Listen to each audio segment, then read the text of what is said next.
بسم اللہ الرحمن الرحیم. السلام علیکم ورحمۃ اللہ وبرکاتہ. اللہم صلی علی محمد وعلی محمد. رب اشرح لی صدری ویسر لی امری واحلل عقدۃ من لسانی یفقہوا قولی. آمین. خواتین حضرات، آپ دیکھ رہے ہیں کتب آن لائن اور میں ہوں بلال کتب.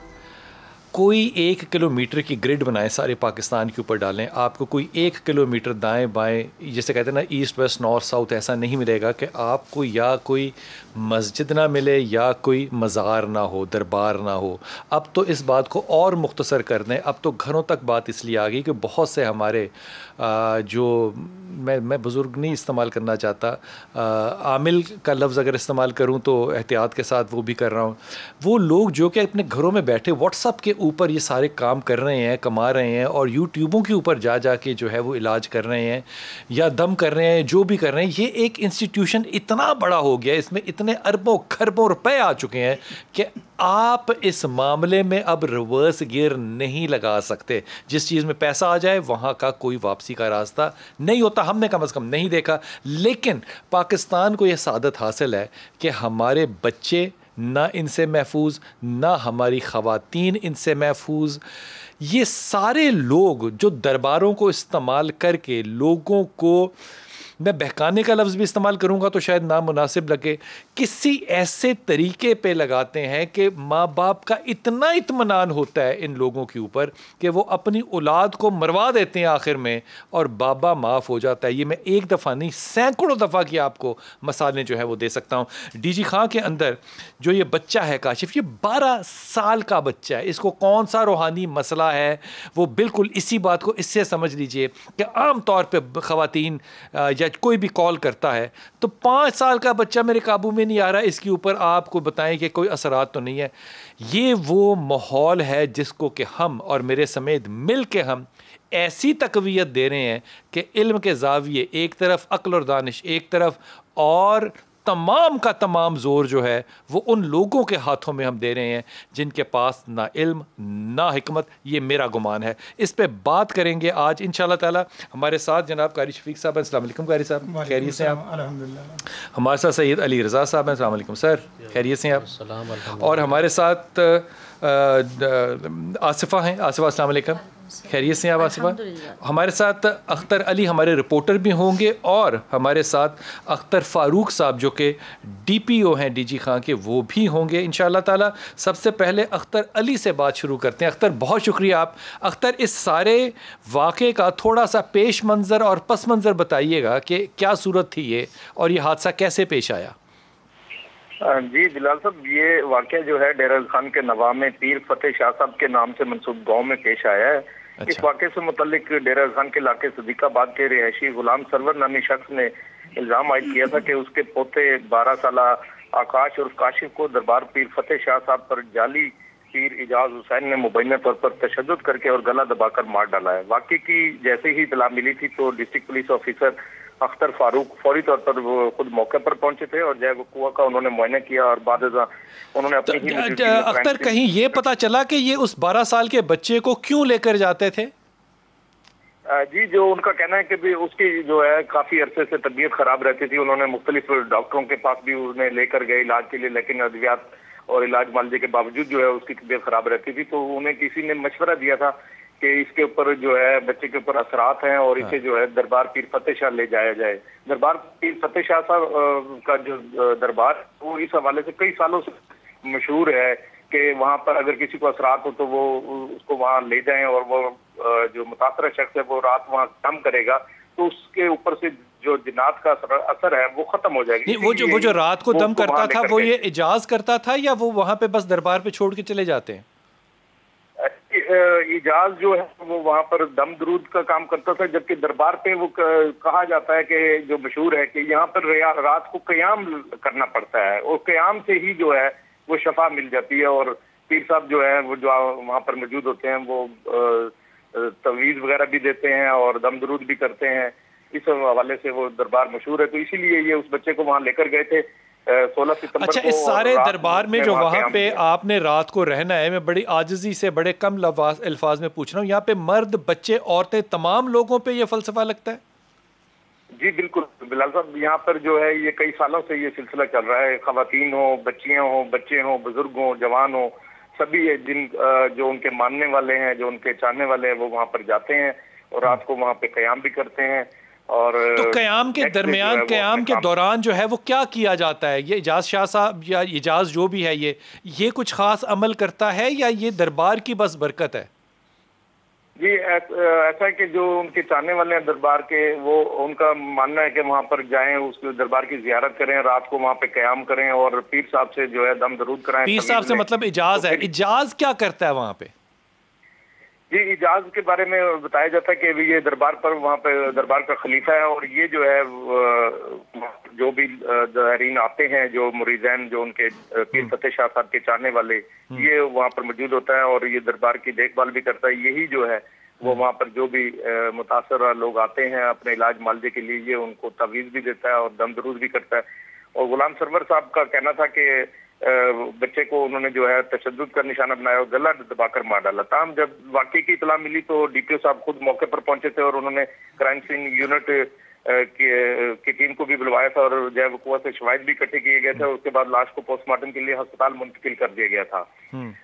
اور جبکہ تھانہ ڈرامہ پولیس نے جو ہے ڈی پی او کے حکم پر فوری کارروائی کرتے ہوئے مبینہ یہ جو جعلی پیر اجاز ہے اس کو گرفتار کیا اور اس کے خلاف مقتول کے والد کی مدعیت میں مقدمہ نمبر 338 قتل کی دفعہ کے تحت درج کیا تھا. تاہم مقدمہ کی جو ایف آئی آر ہے جو درج کی گئی ہے اس کے اور جو مدعیان کا موقف تھا پہلے دن، اس میں کافی تضاد ہے. مدعیان کا کہنا تھا کہ بچے کو تشدد کا نشانہ بنایا گیا اور گلا دبا کر مارا گیا، جبکہ جو ایف آئی آر درج کی گئی اس مقدمے کی، اس کے متن کچھ یوں ہے کہ آکاش کی طبیعت ناساز تھی اور وہ وہاں پر اس دربار. اچھا یہ اختر یہ بتائیے کہ پولیس نے یہ موقف کیوں لیا کہ اس بچے کے جسم پہ کوئی تشدد کا نشان نہیں ہے؟ یہ کیسے پتہ چل گیا پولیس کو اتنی جلدی؟ جی یہ اب جب اس معاملے کی مزید تحقیقات ہوئی ہے، تفتیش ہوئی ہے، تو پولیس کا کہنا ہے کہ پوسٹ مارٹم رپورٹ میں جو ہے وہ جو میڈیکل بورڈ تھا اس نے یہ تشدد کا جو الزام تھا وہ رد کر دیا ہے. ٹھیک ہے، بڑی اچھی بات ہے، بڑی خوبصورت بات. تشدد کا الزام جو ہے وہ رد کر دیا پوسٹ مارٹم نے. پوسٹ مارٹم رپورٹ میں کاز آف ڈیتھ کیا لکھی ہوئی ہے؟ جی طبعی موت قرار دی گئی ہے. اور طبعی موت کوئی چیز نہیں ہوتی اختر، طبعی موت کوئی چیز نہیں ہوتی. طبعی موت ہوتی ہے انسان رضا الہی سے بزرگ بن کے مر جائے. 12 سال کے بچے کی کاز آف ڈیتھ ہوگی کوئی؟ جی جو پوسٹ مارٹم رپورٹ ہے اس میں پولیس کے مطابق یہی کہا گیا کہ تشدد کا جو الزام لگایا گیا تھا مدعیان کی طرف سے. نہیں یہ چھوڑ دیجئے، مجھے یہ فرمائیے کہ اس پوسٹ مارٹم رپورٹ کے اندر جو وجہ موت کا خانہ بنا ہوا ہے اس میں وجہ کیا لکھی ہوئی ہے؟ طبعی نہیں، 12 سال کے لیے طبعی نہیں ہوتا. جی وہ جو پوسٹ مارٹم رپورٹ ہے پولیس کے مطابق اس میں جو ہے تشدد تو ثابت نہیں ہوا ہے، موت جو ہے وہ طبعی ہوئی ہے. اور وہ بچہ جو ہے وہ پہلے سے شاید کوئی بیمار تھا، اس کو کوئی بیماری لاحق تھی، تو پولیس یہی کہتی ہے. جی یہ آپ نے جو بات ہے اس بات میں اختر میں بڑی ہی عاجزی کے ساتھ اس بات کو اختر صاحب کے پاس لے کر جاتا ہوں. اختر فاروق جو D P O D G Khan ہے. حضور السلام علیکم، بہت وارم ویلکم آپ کو. آپ آئے. حضور یہ جو 12 سال کا بچہ ہے جس کو کہ مبینہ طور پہ مارا گیا ہے اور طبعی موت کہا گیا، اس پہ آپ پہلے تو اپنی رائے فرمائیے کہ آپ کا کیا خیال ہے کہ اس سارے واقعے کا پیس اور پس منظر جو ہے وہ ہے کیا؟ جی سر، جیسے ہی یہ انسیڈنٹ ہوا اور اس کی نیچر بڑی ہی تکلیف دہ تھی تو میں فوری طور پہ خود بھی پہنچا انسیڈنٹ پہ. اور بچے کی عمر تقریباً 13 سال کے قریب ہے. یہ اس بچے کو ایک دن پہلے یہاں پہ لایا گیا اور لے کے بھی ہمسایہ آیا، یعنی کہ فادر یا مدر میں سے کوئی لے کے نہیں آیا بلکہ ہمسایہ لے کے آیا اس کو. اچھا. اور اس نے اوور نائٹ یہاں پہ اس جو ابھی تک کی تفتیش کے مطابق ہمیں چیزیں کہ اس کو اوور نائٹ رکھا گیا یہاں پہ. تو اس کے ساتھ کوئی سوڈمی یا اس طرح کا کوئی بھی چیز نہیں ہوئی ایز پر میڈیکل رپورٹ. ٹھیک. اپیرنٹلی اس کے جو گردن کے اوپر کچھ نشان تھے جو پنجاب فورینزک سائنس ایجنسی کی ٹیم بھی ادھر پہنچی ہوئی تھی، انہوں نے بھی اس چیز کو آبزرو کیا، ہم نے بھی آبزرو کیا. ابھی ہم دیکھ رہے ہیں فائنل جو کنکلوڈنگ اوپینین آئے گی وہ تب آئے گی جب پنجاب فورینزک سائنس ایجنسی اپنی فائنل. بہت اچھی بات، بہت اچھی بات، بہت اچھی بات. اختر صاحب یہ فرمائیے کہ یہ جو رات رکھنے کا، بچوں کو وہاں لے کر جانے کا یہ جو سارا رواج ہے، یہ مزاج آپ کو لگتا ہے کہ سوسائٹی میں وقت کے ساتھ ساتھ بڑھاوے کی طرف جا رہا ہے؟ جی یہ میرے لیے بھی پرسنلی بڑی تکلیف دہ چیز تھی کہ پیرنٹس کی غیر ذمہ داری دیکھیں کہ ایک بچے کو لے جایا جاتا ہے یا بھیج دیا جاتا ہے. فرسٹ آف آل بچے کے پرابلی کوئی سائیکولوجیکل ایشوز تھے جن کو نام دیا گیا کہ اس کو جن ہے یا کوئی اس طرح کی چیزیں. ٹھیک. تو اس کے اوپر فاروق صاحب یہ فرمائیے، اختر صاحب یہ فرمائیے، کیا کوئی قانون ہے کہ وہ ایسے بابوں کو کچھ پکڑ سکیں یا روک سکیں ان کاموں سے؟ ان کو کوئی لائسنس جاری کیا جائے، کوئی ذمہ دار ہو، یا یہ فری فار آل ہی ہے بس؟ سر یہ بڑا پرٹیننٹ کویسچن ہے. آئی وش کہ ایسا ہوتا جیسا کہ جتنی بھی سیولائزڈ ورلڈ میں فار انسٹنس پیرنٹس کی نیگلیجنس کی وجہ سے اگر بچے کی ڈیتھ ہوتی ہے، گاڑی میں انہوں نے بچے کو بٹھایا اور گاڑی کے اے سی بند کر کے خود اے ٹی ایم یوز کرنے چلے گئے اور گاڑی کا ٹمپریچر زیادہ ہو جاتا ہے اور بچے کی ڈیتھ ہو جاتی، تو فادر از ہیلڈ رسپانسبل. یا بچے کیئر لیس ہینڈل کرتا ہے، مدر از ہیلڈ رسپانسبل. اور شاید انفارچونیٹلی ہمیں لا سپورٹ نہیں کرتا کہ پیرنٹس کی غفلت کی وجہ سے فار انسٹنس 8 سال کے بچے کو پیرنٹس خود بائک دے دیتے ہیں کہ جاؤ اور 1 ویلنگ کرو، اور ہمیں قانون سپورٹ نہیں کر رہا ہوتا کہ ہم ایسے. اختر صاحب اس وقت ملزم جو ہے مبینہ طور پر وہ بیل پر ہے، اریسٹڈ ہے، کیا ہے اس کا سٹیٹس کیا ہے؟ جی وہ ہمارے پاس کسٹڈی میں ہے. آپ کے پاس کسٹڈی میں ہے، ٹھیک ہے. تو کل کیوں کہا، جب ہم سے بات ہوئی، ہم نے پولیس سے بات کی وہاں پہ، تو انہوں نے کہا کہ وہ تو بے گناہ ہے. انہوں نے کیسے فیصلہ کر لیا میڈیکل رپورٹ پہ کہ میڈیکل رپورٹ کہہ رہی ہے کوئی اس کے اوپر ظلم نہیں ہوا اس لیے وہ تو بے گناہ ہے؟ یہ فیصلہ کیسے ہو گیا؟ اس میں سر ہم فائنل اوپینین کسی بھی صورت پہ تب دے سکتے ہیں جب پنجاب فورینزک سائنس ایجنسی کی رپورٹ اور یہاں پہ پھر میڈیکل بورڈ بیٹھتا ہے اور وہ ڈیسیژن دیتا ہے. بالکل ٹھیک. پولیس کا کام صرف یہ ہے کہ ان تمام ایویڈنسز کو کلیکٹ کرے گی اور اس کی بنیاد پہ کوئی کسی ایک نتیجے پہ پہنچے گی. تو اٹس ٹو ارلی ہم اس کی آپ کی بات اختر فاروق آپ کی بات بہت سینس بناتی ہے اور بڑی اکیڈیمکلی آپ نے کریکٹ بات کی، لیکن اس پہ بھی توجہ فرمائیے گا کہ آپ کی انویسٹیگیشن والوں نے اس کیس میں کل ہمارے رپورٹر کو کہا کہ وہ تو بے گناہ ہے. اب یہ صورتیں کنفیوژن بھی پیدا کرتی ہیں اور شاید ایسا بھی پھر لگنے لگ جائے کہ اس ملک میں ہم نے ان لوگوں کو ایک فری ہینڈ دے دیا. وسیم نقوی آپ میرے ساتھ ہیں. وسیم یہ فرمائیے گا کہ یہ ساری انویسٹیگیشن جو ہم تک پہنچی اور یہ سارا مقدمہ خبر بنا اور وہ اعجاز صاحب جو ہیں وہ وہاں کے مجاور بھی ہیں اور وہاں کے وہ تویز دینے والے بابا بھی عامل بھی ہیں، بچہ 13 سال کا جب مر جائے تو اس معاشرے میں ہم نے کیا کرنا ہے؟ کس کو ذمہ دار ٹھہرانا ہے؟ اعجاز کو ٹھہرائیں، ماں باپ کو بلائیں؟ کس وجہ سے اس کی ڈیتھ ہوئی، کاز آف ڈیتھ، یا یہ سارا واقعہ کیوں پیش آیا؟ اچھا خیال بھائی، واقعہ کچھ اس طرح سے ہے کہ جیسے آپ کے علم میں ہوگا کہ دربار جو پیر فتح شاہ ہے ڈیرہ غازی خان کا، یہ کافی مشہور ہے اور یہاں پہ ایک روایت چلی آ رہی ہے کافی عرصے سے کہ جن بچوں کے اوپر، جن لوگوں کے اوپر کوئی آسیب ہو، کوئی سایہ ہو، تو یہ لوگ ان کو وہاں پہ جا کے 9 جمعراتوں تک وہاں پہ رکھتے ہیں. تو یہ جو 13 سال کا بچہ جو ابھی آکاش ہے، جب میں پولیس سے ان کا موقف لے رہا تھا تو پولیس مجھے ہچکچاتی ہوئی دکھائی دے رہی ہے اس تمام صورتحال کے اندر. جب پوسٹ مارٹم کی بات کی کہ وہ دکھا دیجیے، وہ دے دیجیے، تو انہوں نے اس سے بھی انکار کر دیا. انہوں نے کہا کہ ابھی ہم آپ کو پوسٹ مارٹم رپورٹ نہیں دکھا سکتے، نہیں دے سکتے. مجھے نہیں سمجھ آیا کہ وہ کیوں نہیں دے سکتے. پبلک ہونی چاہیے، 13 سال کا بچہ ہے. نہیں تو وہ اعجاز اگر بد دعا دے دے گا، ان پہ عمل کر دے گا، تو پولیس بھی بیچاری اس کا وکٹم بن جائے گی. تو ظاہر ہے وہ نہیں دیں گے، پھر ڈرتے ہیں اعجاز سے. ظاہر ہے اس بات کا. تو یار ہوا یہ کہ ان کا ہمسایہ جو اسماعیل ہے وہ رشتے دار بھی ہے ان کا، جو لے کے گیا، اور ان کی والدہ نے خود اس کو بھیجا کہ میرے بچے کے اوپر یہ سایہ اور عذاب ہے اور اسے لے جاؤ اور جا کر وہاں پر دربار جو پیر فتح شاہ ہے وہاں پہ اس کو باندھ دیا جائے یا اس کو رکھا جائے 1 رات 2 راتیں، جو بھی ان کا طریقہ کار ہے. اس کے بعد جب وہ وہاں پر لے گیا، یہاں پر ایک اور چیز جو ہم دیکھتے ہیں اس میں ہم خود بھی ذمہ دار ہیں. سوسائٹی بنتی اس طرح سے جا رہی ہے، مفاد لینے کی خاطر اپنے بچوں کی موتوں پر بھی سودے کرنا شروع کر دیا ہے. اس نے پہلی جو اپلیکیشن دی اس میں ایک بندہ تھا صرف اعجاز حسین. بعد میں اسماعیل کا نام اس میں ڈالا گیا. 3 دن بعد ان کو یاد آیا کہ جو بندہ یہ خود اس کے ساتھ پھرتا رہا، ان مدعیوں کے ساتھ. شاہ جی ذرا ایک اس پہ توجہ کیجیے، اور بڑی عاجزی سے اور معافی کے ساتھ یہ پوچھ رہا ہوں، بچہ جس ماں کا ہے نہ وہ خود گئی، نہ اس کا ابا گیا، نہ اس کا کوئی اور ہمسایہ اس کو لے کے جا رہا ہے. ہمسایہ یا تو خود بہت بڑا بابا ہے یا اس کی ماں بہت بڑی بابی ہے جس کو پہلے سے پتا ہے کہ جناب میرے بچے کے اوپر یہ جنات ہیں. یہ سینیریو سینس لیس ہے بالکل. بالکل ہوا یہ ہے کہ غلام آباد جو ہے یہ کام کرتا ہے حیدرآباد کے قریب نا، یہ سریے کا اور کنسٹرکشن کا، وہاں پر یہ کام کرتا ہے. یہ تو بیچارہ پہنچا بھی بچے کی موت کے 1 دن بعد ہے موقع کے اوپر. یہ وہاں پر آیا ہے اور اس سے پہلے ہی اسماعیل سے ان کی بہت اچھی رشتے داری ہے, پرانے رشتے دار ہیں, ان کے ساتھ ہی شروع سے رہے ہیں, اور وہ اس کو لے کے گئے. اس کی والدہ کا پہلے ذہن بناتا رہا کہ اگر تمہارے بچے کے اوپر ایسے اثرات ہیں یا ٹیب والا معاملہ ہے تو اس کو وہاں پر لے کے جایا جائے, کیونکہ بہت سی دنیا وہاں سے شفایاب ہوتی ہے. تو جب تک آپ خود سوچیں کہ سوسائٹی کے اندر ہم خود اویئرنیس پیدا نہیں کریں گے اس چیز کے اوپر کہ آپ باپوں کے پاس جائیں, باپے جو ہیں, اور پھر جو اعجاز صاحب ہیں وہ مار کٹائی کر کے علاج کرتے ہیں, جن کے اوپر آسیب ہو, جن کے اوپر سایہ ہو, وہ ان کو کبھی ڈنڈوں کے وار سے وہ دل نکالتے ہیں, کبھی تپتی ہوئی جو ہے لوہے کی سلاخیں لگا کر. ویری گڈ, ٹھیک ہوگی, سمجھ آ گئی بات. اختر علی آپ میرے ساتھ ہیں. اختر علی, ڈی پی او صاحب نے بڑی واضح طور پہ کہا کہ ابھی تک فائنل ہمارا اوپینین بنا ہی نہیں ہے کیونکہ وہ فورینزک کی رپورٹس آئیں گی. تو آپ نے جب پولیس والوں سے بات کی, انویسٹیگیشن والوں سے, انہوں نے کیسے فیصلہ کر لیا کہ کچھ بھی نہیں ہوا اور یہ ایک طبعی موت ہے؟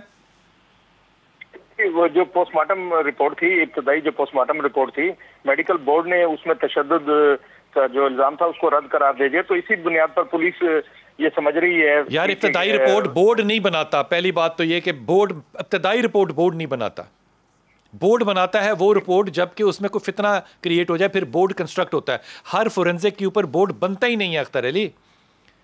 جی, جو میڈیکل رپورٹ تھی, جو پوسٹ مارٹم رپورٹ اس 12 سالہ بچے کی, اس میں یہی کہا گیا تھا کہ تشدد نہیں ہوا. تو اسی بنیاد پر پولیس جو ہے یہ سمجھ رہی تھی کہ تشدد نہیں ہوا. جبکہ ڈی پی او صاحب کہتے ہیں کہ ہم نے اور میری ٹیم نے جو میں ساتھ لے کے گیا, انہوں نے اس کی گردن کے اوپر نشانات کو دیکھا.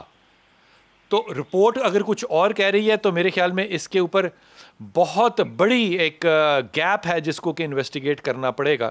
ایک وقفہ لیتے ہیں, لیکن ایمانداری سے اس بات پہ ذرا سوچئے گا کہ اگر اس ملک میں کسی کو سزا دینی ہے یا ہم نے اس کو سزا نہیں دینی, دونوں طرح سے, جس طرح مذہب کا مس یوز کرتے ہیں ہم اسی طرح قانون کا بھی مس یوز کرنے کی صلاحیت رکھتے ہیں.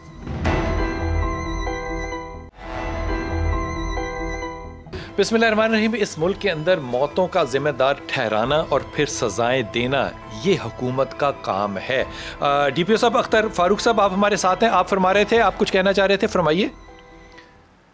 جی, اس میں سر 2-3 چیزیں ہیں. اپارٹ فرام یہ ایک بڑا ہی تکلیف دہ انسیڈنٹ تھا 12-13 سال کے بچے کے ساتھ ہونا, لیکن اس کے حد سے 2-3 چیزیں ہمیں دیکھنے کی ضرورت ہے کہ جو ٹارچر, کیا ایسا ٹارچر ہوا ہے جس کی وجہ سے کاز آف ڈیتھ ہو جائے, کیا ویزیبل اگر مارک ہے فار ایگزامپل اگر ہے تو کیا اس کی وجہ سے اس بچے کی ڈیتھ ہوتی ہے یا کیا وہ اتنا انٹینس تھا. یہ تمام چیزیں اسٹیبلش ہو جائیں گی جو کورس آف ٹائم, اور ہم بالکل شیئر کریں گے آپ سب دوستوں کے ساتھ. لیکن اس سے میں ایک چیز بتانا چاہوں گا کہ اس ایریا میں جیسے یہ انسیڈنٹ ہوا محسوس کیا, تو اس کے باوجود کہ ڈیڈ باڈی ادھر پڑی ہوئی ہے اور لوگ پھر بھی دڑا دڑ آ رہے ہیں اور وزٹ کر رہے ہیں, اور اپنی تمام جو ان کی روٹین کی ایکٹیویٹیز تھی وہ دوسرا جاری تھی. وہ تکلیف سے بات تھی کہ لوگ کتنے انسینسیٹیو ہو چکے ہیں, وہ شاباش کہ اس طرح کی انسیڈنٹ کے باوجود بھی اس کو ان کے لیے یہ روٹین کی چیز تھی. اور دوسری میرے لیے بڑی تکلیف سے بات یہ تھی کہ پیرنٹس کا ایٹیٹیوڈ آف انڈیفرنس کہ چلو خیر ہے انہوں نے بیٹی ہے, وہ خود کیوں نہیں, اگر کوئی ایشو تھا اس کو انہیں خود چاہیے تھا لے کے جاتے.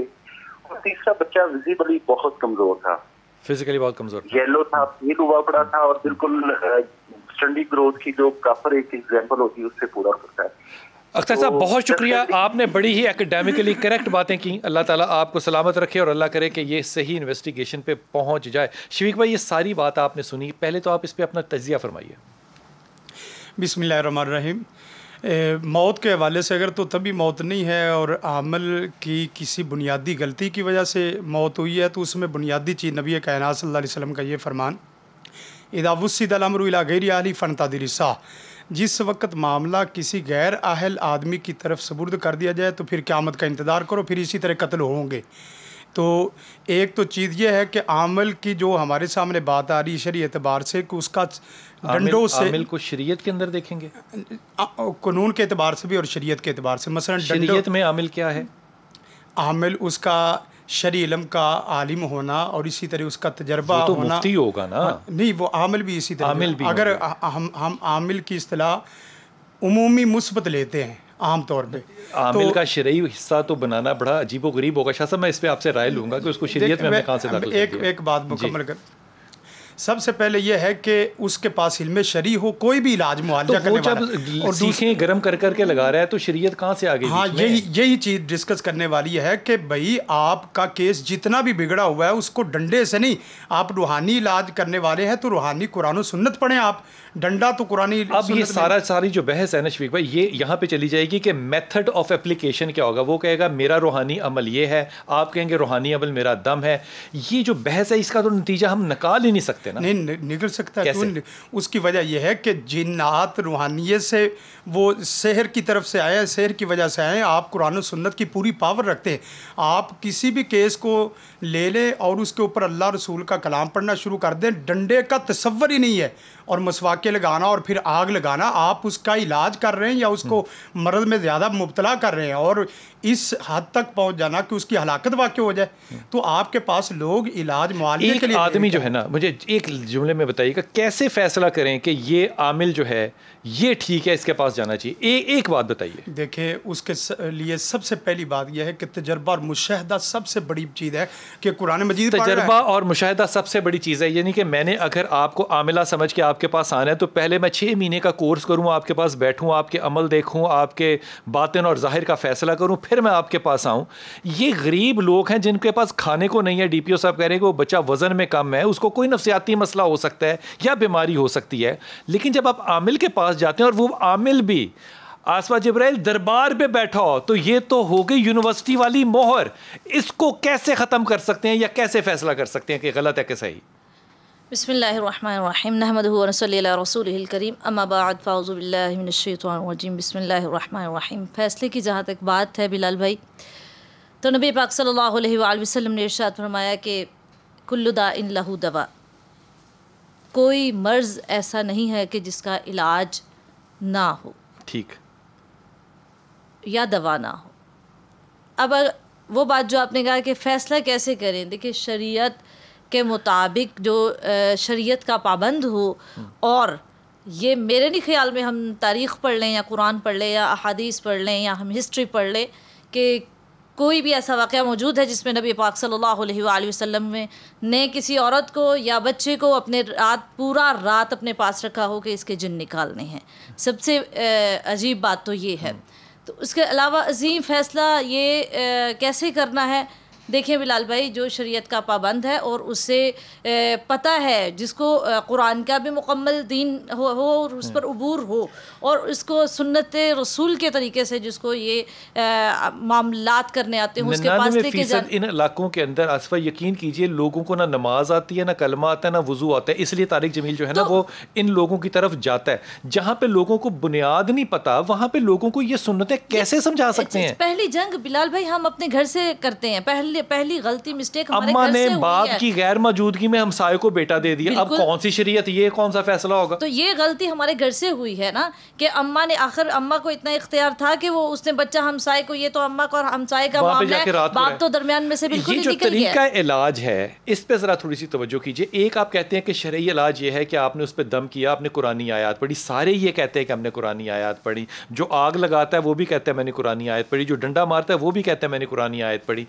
آخر میں نے کس بنیاد پہ فیصلہ کرنا ہے کہ یہ عامل جو ہے یہ علم رکھنے والا ہے، یہ ٹوٹکے والا نہیں ہے؟ یہ کیسے فیصلہ کریں گے؟ بلال بھائی جہاں اتنا یہ سوچ میں پڑھ سکتے ہیں ہم، اس کی گہرائی میں جا سکتے ہیں، لیکن ہم اس کا نتیجہ نہیں نکال سکتے، نہیں پتہ چل سکتا. ہر شخص اپنے آپ کو جس طرح کہتے ہیں نا کہ سو اور حق میں سے آج تک سو کا پتہ نہیں چلا، لیکن حق سارے ہیں، حق سارے ہیں. اور جی بلال بھائی یہاں جی یہاں پر میں ایک بات ضرور کہنا چاہوں گی کہ جب کہ ہمیں نبی پاک صلی اللہ علیہ وآلہ وسلم نے فرمایا ہے، جیسا کہ حضرت ابو ہریرہ رضی اللہ تعالی عنہ سے یہ مروی ہے کہ نبی پاک صلی اللہ علیہ وآلہ وسلم نے ایک طریقہ کار بتایا ہے کہ جب ہم سجدہ تلاوت کی آیت پڑھتے ہیں تو اس وقت شیطان دور تنہائی میں بھاگ جاتا ہے اور روتا ہے اور سسکتا ہے اور کہتا ہے کہ اس پر، اور اس کے لیے کہتا ہے کہ یہ کتنا بد نصیب آدمی ہے. اور ایک روایت میں ہے کہ وہ اپنے لیے کہتا ہے کہ میں کتنا بد نصیب ہوں کہ اس نے جب سجدہ کا حکم ہوا اللہ کا تو اس نے سجدہ ادا کیا اور یہ جنت کا مستحق ہو گیا، اور جب کہ میں نے سجدہ نہیں کیا، میں نے نافرمانی کی اور میں جہنم کا مستحق. شاہ صاحب اس پہ ذرا تھوڑی سی نا ایک علمی فکر فرمائیے کہ یہ جو ماحول ہے ہمارا عاملین کو جسٹیفائی کرنے کا، عاملین کے پاس جانے کا، اور پھر اس میں یونیورسٹیاں جو دربار ہیں ان کو، یونیورسٹیوں کو ہم استعمال کرتے ہیں اپنے اس عمل کے لیے، اور آخر کار یہ اس بچے کی میں آپ کو بتا دوں کوئی سزا نہیں ہونی اعجاز کو، ماں باپ نے کہنا ہے اللہ نے یہی لکھا تھا ایسا ہی ہو گیا۔ اب یہ استعمال جو ہو رہا ہے یہ بنیادی طور پہ آپ کے ملک کے قانون اور آئین کے مخالف جا رہا ہے۔ کیوں ہو رہا ہے یہ معاشرے میں؟ کس کی کمی، کس کی کوتاہی؟ بسم اللہ الرحمن الرحیم۔ حضرت علامہ نے بڑی خوبصورت نشاندہی فرمائی تھی اس بارے میں، کم بِإِذْنِ اللہ کہہ سکتے تھے جو رخصت ہوئے، خانقاہوں میں مجاور رہ گئے یا گورکن، یا مجاور رہ گئے یا گورکن، اور وہی بابے بن گئے۔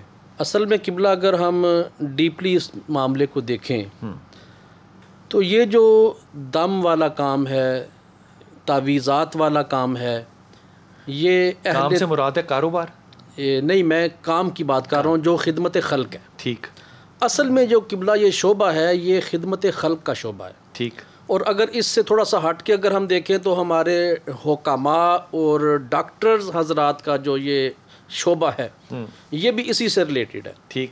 وہ چونکہ روحانیت کے ساتھ منسلک ہے اور یہ جسمانی طور پر اس کو آپ کہہ سکتے ہیں یہ شعبہ ہے اہل تصوف کا۔ ٹھیک۔ بدقسمتی سے ہم زندگی کے ہر شعبے میں روبہ زوال ہیں۔ آپ جس شعبے کو دیکھیں، چاہے وہ جس قسم کا بھی شعبہ ہے، وہ زوال پر ہے۔ ہر شعبے میں ہم بڑی دن بدن ہی زیادہ زوال ہو اچھی رہے اور ہیں۔ بڑا ہی زیادہ نقطہ جو ہے نا پکڑا دیا کہ یہ شعبہ تھا بنیادی طور پہ صوفیاء کا، اہل تصوف کا۔ اب یہ اہل تصوف سے نکل کے جب اہل عملیات میں چلا گیا تو پھر اس کے اندر وہ جو فتنہ ہے اس کو روک تو نہیں سکتے۔ اس کا مطلب نہ ممبر کام آیا، نہ صوفیاء کرام، نہ تصوف۔ جیتا کون اس میں اور کس کا نقصان ہم نے کھایا؟ عامل کا۔ قبلہ بڑی خوبصورت آپ نے بات فرمائی اور میں اسی طرف اپنی گفتگو کو لے کے جا رہا ہوں۔ تصوف کیا ہے؟ سب سے پہلے آج میں اس ٹی وی کے اس پروگرام کی وساطت سے اپنے ناظرین تک یہ پیغام پہنچانا چاہتا ہوں، سمجھا دیں۔ اور میں یہ سمجھتا ہوں یہ صدقہ جاریہ ہے آپ کی طرف سے، ہماری طرف سے، جو یہ پیغام پھیلے گا انشاءاللہ ہمیں فائدہ ہوگا۔ تصوف کیا ہے؟ حضرت شیخ عبد القادر جیلانی رحمۃ اللہ تعالی علیہ آپ ارشاد فرماتے ہیں کہ تصوف کی تا توبہ کی طرف اشارہ ہے۔ بابوں والی بات کی ہے۔ اور پھر فرماتے ہیں کہ توبہ کی دو قسمیں ہیں، ایک ہے ظاہری توبہ اور ایک ہے باطنی توبہ۔ ظاہری توبہ کیا ہے کہ ہم اٹھنے بیٹھنے میں، کھانے پینے میں، نشست و برخاست میں، صبح و مساء میں، منہیات میں اپنے آپ کو اللہ اور اس کے رسول صلی اللہ علیہ وسلم کے تابع کر لیں۔ ٹھیک۔ اور باطنی توبہ کیا ہے کہ ہم اپنے دل کو اپنے مولا کی طرف متوجہ کر لیں۔ کیا بات؟ تو تا کے بعد ہے صاد۔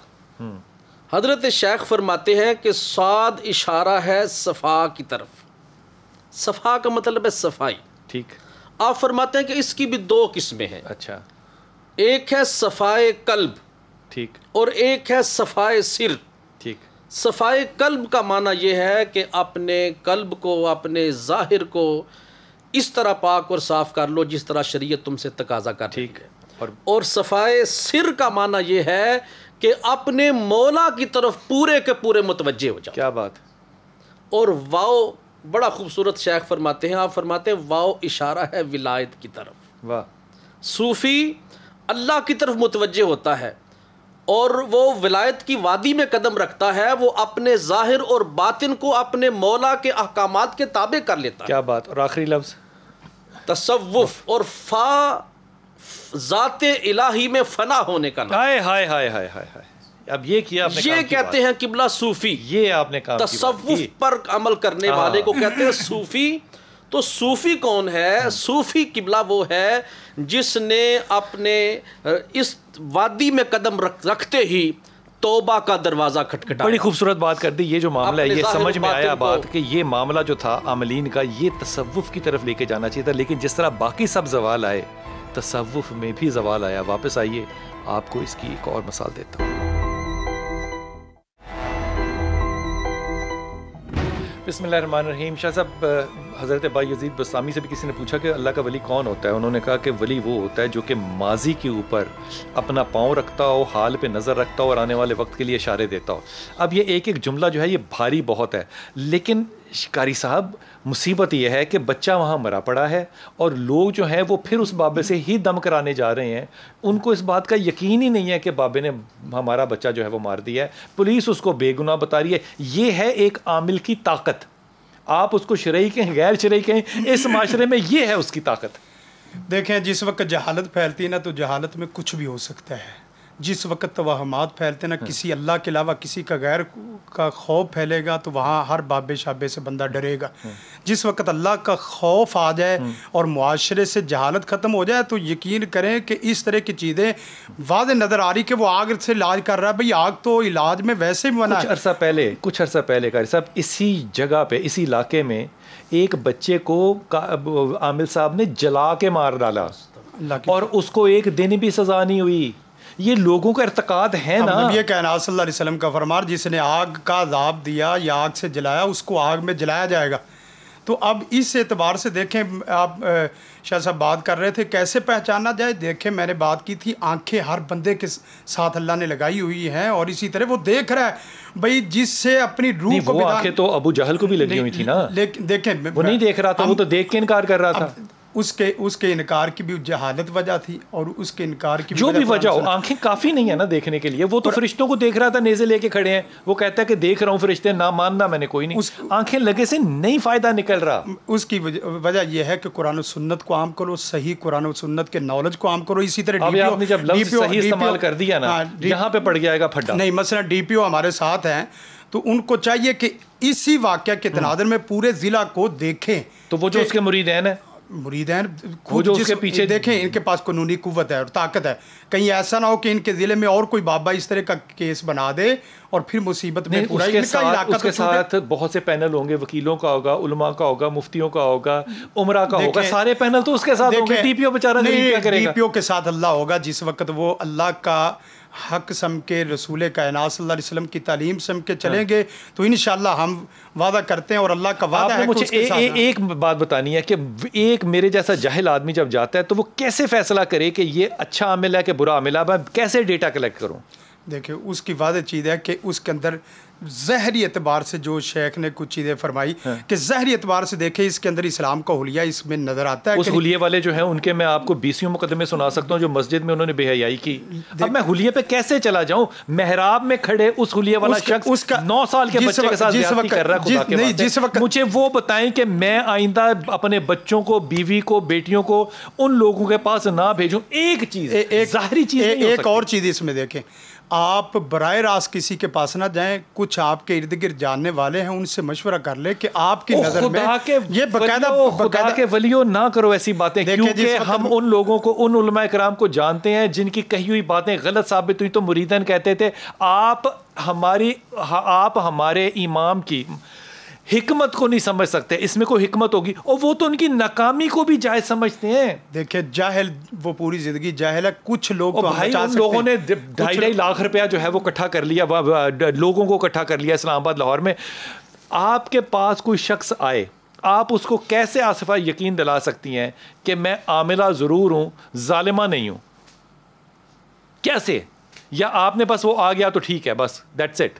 نو بلال بھائی دیکھیں, ظالمہ کا جو یقین دلائے گا نا کہ میں ظالمہ نہیں ہوں, یہ یقین دلانا اس چیز کی دلیل ہے کہ وہ ظالمہ ہے. کیا بات ہے, اچھا جملہ. رہی بات یہ کہ جس کے اندر کوئی میل نہیں ہوتی وہ صفائی نہیں دیتا. تو وہ جو مرید آ رہا ہے اس کے لیے کیا حکم ہے کہ وہ بیچارہ کیسے آئے, کیوں آئے, کیسے کیا کرے؟ دیکھیں, اس کو کسی نے بھیجا ہوگا تو وہ آیا ہوگا, یعنی کہ ریفرنس سے. اگر تو یہ ریفرنس دو طرح کے ہوتے ہیں. اب یہ تو ایک الگ موضوع ہے اور لمبی بحث ہے. اچھا, اب بات یہ تھی کہ اسے میں کیسے یقین دلاؤں. دیکھیں جی، میرا ایک طریقہ ہے کہ قرآن و سنت کی کچھ چند آیات بتا دیں کہ اگر کسی پر آسیب ہے، میں ایک طریقہ ضرور بتا دیتی ہوں. اب اس میں آپ ججمنٹ کر لیجئے گا کہ کیا اس میں میرا کوئی ظالمانہ کردار شامل ہے. کوئی آیا ہے مجھے کہتا ہے کہ جی اس پر ہمیں لگا ہے کہ اس پر آسیب کا سایہ ہے، یا ہمیں کسی نے بتایا ہے کہ آپ اس کا علاج کر دیں گی یا کچھ ایسا، تو میں اسے ایک ہی طریقہ بتاؤں گی کہ گھر جائیں، باوضو رہیں اور 11 مرتبہ باوضو ہو کر سجدہ کریں. سجدہ تلاوت سے یہ بات لے کے نکلی ہوں. سجدہ کر کے سبحان ربی الاعلیٰ پڑھیں، اور جو نبی پاک صلی اللہ علیہ وآلہ وسلم نے سب سے زیادہ یہ ڈانٹنا ڈپکنا یہ درست ہے آسیب زدہ شخص کے لیے کہ اسے ڈانٹو اور سب جب اخیر ہو جائے تو اسے پھٹکارو، جس کا مطلب ہے لعنت ڈالو. جیسا کہ آپ اس فرد پہ نہیں کر رہے لعنت، آپ اس جن پہ کر رہے ہیں لعنت جو کہ اس کے اندر ہے، مبینہ طور پہ، پتہ نہیں ہے بھی جن کے نہیں. تو اس کا طریقہ نبی پاک صلی اللہ علیہ وآلہ وسلم جس طرح حزی ابو دیانہ نبی پاک صلی اللہ علیہ وسلم نے ارشاد فرمایا اس کے سرہانے رکھ دو اور اسے بتائے بغیر رکھو کہ اگر اس کے اندر خط جو تکیے کے نیچے رکھا گیا، جی تکیے کے نیچے اگر ہوگا تو میں چیلنج سے کہتی ہوں کہ اگر اس پر سایہ ہوگا تو وہ معافی مانگتا ہوا نکل جائے گا. اور یہ بھی میں چیلنج سے کہتی ہوں کہ اگر اس کے اوپر کوئی سایہ نہیں ہوگا تو پھر وہ کبھی بھی نہیں نکلے. تو یعنی کہ بات اتنی آسان ہے کہ وہ فوٹو کاپی کرا کے آپ تکیے کے نیچے رکھ دیں تو وہ ٹھیک ہو جائے گا کام. شاہ صاحب ایسے ہی ہوا نا؟ تو اگر فوٹو کاپی سے علاج ہو سکتا ہے تو آپ نے تو کرا دی ساری آصفہ جبریل دکانیں بند، کیونکہ صرف فوٹو کاپی کی دکان چلے گی اور تو کوئی دکان ہی نہیں چلے گی. یہاں پر دکان کا معاملہ نہیں ہے، یہاں پر میرے نبی پاک صلی اللہ علیہ وآلہ وسلم کی ذات پر ایمان کا معاملہ ہے. کیونکہ جنات جو ہوتے ہیں وہ گھروں یا مکان میں نہیں رہتے بلکہ وہم اور گمان میں رہتے ہیں. جب ہمارے ایمان کے اندر یہ بات داخل ہو جائے، آپ نے کہا وہ گھروں اور مکانوں میں نہیں، آپ کے وہم میں اور آپ کے گمان میں رہتے ہیں. جب یہ ہمارے اندر بات داخل ہو جائے گی کہ جو چیز میرے سرہانے پڑی ہے، یا اسے معلوم ہوگا کہ اس کے سرہانے جو رکھا گیا ہے وہ کسی دور میں نبی پاک صلی اللہ علیہ وآلہ وسلم نے لکھا تھا، تو اگر تو میرے خیال میں اس سے بڑی طاقت نہیں ہے کہ وہ اسے کیا بات ہے. اس میں اوپر یہ بحث نہیں کرنی کہ یہ ضعیف ہے، کمزور ہے، حسن ہے، کون سی حدیث ہے، یہ نہیں بحث کرنی، یہ ہم نے نہیں بحث کرنی. اکھر مجھے نسبت ہو اس بات کی کہ یہ میرے نبی پاک صلی اللہ علیہ وسلم نے ایک کہا ہے اور میں اس بات کو لکھ کے تکیے کے نیچے رکھ لوں یا باندھ لوں، اگر میں پڑھ سکتا ہوں تو پڑھ لوں. آپ کو لگتا ہے کہ یہ طریقہ علاج جو ہے یہ شرعی طور پہ حدود کے اندر ہے؟ بسم اللہ الرحمن الرحیم. قبلہ ایک تو یہ طریقہ ہے کہ آپ کے پاس اگر کوئی مریض آتا ہے تو آپ اس کو کوئی آیت پڑھ کے کچھ کلام پڑھ کے آپ اس کو دم فرما دیتے ہیں. اور ایک یہ ہے کہ آپ اس کو کوئی شرعی اعتبار سے جو جائز ہے، ناجائز نہ ہو، کفریہ نہ ہو، شرکیہ نہ ہو، تو اگر آپ جائز الفاظ کے ساتھ قرآن و سنت میں سے کوئی الفاظ لکھ دیتے ہیں تو وہ چاہے آپ اس کو لکھ کے دیں تو پھر بھی مناسب ہے، اگر اس کو فوٹو کاپی کروا کے دیتے ہیں تو پھر بھی مناسب ہے. اصل میں تو طاقت ہے اس کلام کے اندر، ٹھیک، جو کلام لکھا گیا ہے. کلام دینے والے میں بھی طاقت ہے. جی بالکل، آپ نے بجا فرمایا ہے قبلہ. یہ اللہ کے ایسے بندے بھی ہیں کہ جو دیکھ لیتے ہیں اللہ تعالیٰ شفا عطا فرما دیتا ہے. اللہ تعالیٰ کے رسول صلی اللہ علیہ وسلم کہتے ہیں کچھ صحابہ کو کہ اگر یہ اللہ سے مانگ لیں تو اللہ ان کو یقیناً دیتا ہے. اور صحابہ نے پھر ان کے لیے جنگوں کی کامیابیاں مانگی اور وہ کامیابیاں ہوئیں، جب تک کہ اس صحابی نے خود نہیں کہہ دیا کہ اب اس جنگ میں میں شہید ہو جاؤں گا، اور اس میں وہ شہید ہوئے. آپ نے بالکل بجا فرمایا ہے قبلہ. میں عرض کر رہا تھا کہ انسان کی گفتگو میں بھی اللہ تعالیٰ اثر ڈال دیتا ہے، اس کی نظر میں اللہ تعالیٰ اثر ڈال دیتا ہے، اس کے کلام میں اللہ تعالیٰ اثر ڈال دیتا ہے، اس کے جو لکھے ہوئے الفاظ ہیں اللہ تعالیٰ اس کے اندر اثر ڈال دیتا ہے. حضرت شیخ عبد القادر جیلانی رضی اللہ تعالیٰ عنہ کا متعلق میں عرض کر رہا تھا، آپ کی پھوپھی جان اور کچھ بزرگوں نے لکھا کہ آپ کی ہمشیرہ محترمہ اللہ کی ولیہ تھیں اور بڑی کاملہ ولیہ تھیں اللہ کی. ایک دفعہ آپ کے علاقے کے اندر قحط سالی پڑ گئی، بارش نہیں ہو رہی تھی، تو لوگوں نے کہا کہ فلاں گھر میں جاؤ، وہاں ایک سید زادی رہتی ہے، سیدہ کائنات سیدہ فاطمہ الزہرا رضی اللہ تعالیٰ عنہ کی بیٹی اس گھر میں رہتی ہے، تو جاؤ ان سے جا کے دعا کراؤ، اللہ کرم فرما دے گا. تو لوگ ان کے دروازے پر آئے اور ان کو کہا کہ لوگ بھوک کی وجہ سے، پیاس کی وجہ سے، لوگ جانور پریشان ہیں، تو آپ اللہ کی بارگاہ میں ہاتھ اٹھا کے ہمارے لیے دعا فرما دیں. آپ نے اٹھ کے جھاڑو پکڑا اور اپنے گھر کے سین میں جھاڑو دینا شروع کر دیا. جھاڑو دے کر اللہ کی بارگاہ میں عرض کرتی ہیں، باری تعالیٰ جھاڑو میں نے دے دیا ہے اب چھڑکاؤ تو فرما دے. کیا بات ہے. بہت شکریہ تمام مہمانوں کا, اور میں ادب کے ساتھ یہ ہاتھ باندھ کے تمام لوگوں سے کہوں گا, یہ جتنا بڑا اس وقت مارکیٹ بن چکا ہوا ہے, آپ اس میں ریورس گیئر نہیں لگا سکتے. جب ہم کسی کو مسلمان جاننا چاہتے ہیں تو ہم کہتے ہیں اس کا اللہ پہ یقین ہوگا, توحید پہ یقین ہوگا, لیکن پھر آپ جائیے ذرا ان جگہوں پہ جو دور دراز کی خاص طور پہ جگہیں, اور آپ دیکھیے کہ لوگوں کے لیے رب قریب ہے یا وہ بابا قریب ہے.